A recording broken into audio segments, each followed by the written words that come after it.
গুরুত্বপূর্ণ তথ্য। ইসলামের নির্ভরযোগ্য পণ্ডিতদের মতে ইবলিশ সাপের পেটে করে জান্নাতে প্রবেশ করেছিল এবং সাপ ও ময়ূর তাকে সাহায্য করেছিল। এই ধরনের কিস্সা কাহিনীগুলো ভিত্তিহীন এবং এগুলো ইসরায়েলি, ইহুদি খ্রিস্টানদের বর্ণনা নির্ভর, যার গ্রহণযোগ্যতার কোনো প্রমাণ কুরআন বা সহিহ হাদিসে পাওয়া যায় না। আল্লাহ তাআলা যখন ইবলিশকে হযরত আদম আলাইহি ওয়াসাল্লামকে সিজদা না করার কারণে জান্নাত থেকে বহিষ্কার করে দেন, তখন সে প্রতিজ্ঞা করে যে হযরত আদম আলাইহি ওয়াসাল্লাম ও মা হাওয়া আলাইহি ওয়াসাল্লাম কেউ জান্নাত থেকে বের করে ছাড়বে। ইবলিশের জন্য জান্নাতে সরাসরি প্রবেশ করা নিষিদ্ধ ছিল, তাই সে জান্নাতে প্রবেশের জন্য সাপ এবং ময়ূরকে অনুরোধ করে।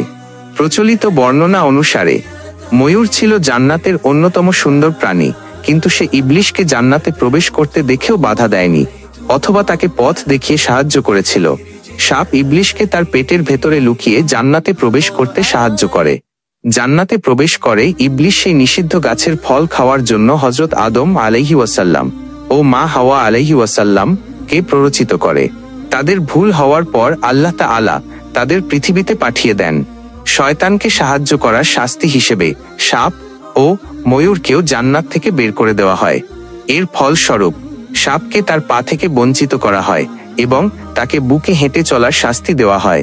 ময়ূরকে তার সুন্দর কণ্ঠস্বর থেকে বঞ্চিত করা হয় এবং তার আওয়াজকে কর্কশ করে দেওয়া হয়। এই ধরনের কিস্সা কাহিনীগুলো ভিত্তিহীন এবং এগুলো ইসরায়েলি, ইহুদি খ্রিস্টানদের বর্ণনা নির্ভর, যার গ্রহণযোগ্যতার কোনো প্রমাণ কুরআন বা সহিহ হাদিসে পাওয়া যায় না। কোরআনে কেবল উল্লেখ আছে যে শয়তান প্রবঞ্চনার মাধ্যমে হযরত আদম আলাইহি ওয়াসাল্লাম ও মা হাওয়া আলাইহি ওয়াসাল্লাম কে নিষিদ্ধ গাছের কাছে নিয়ে গিয়েছিল এবং ফল খেতে প্ররোচিত করেছিল, যার ফলে তাদের লজ্জাস্থান প্রকাশ হয়ে যায় এবং তারা জান্নাতের পাতা দিয়ে নিজেদের ঢাকতে শুরু করেন। এরপর আল্লাহ তাদের পৃথিবীতে পাঠিয়ে দেন। সূরা আল আরাফ আয়াত 22।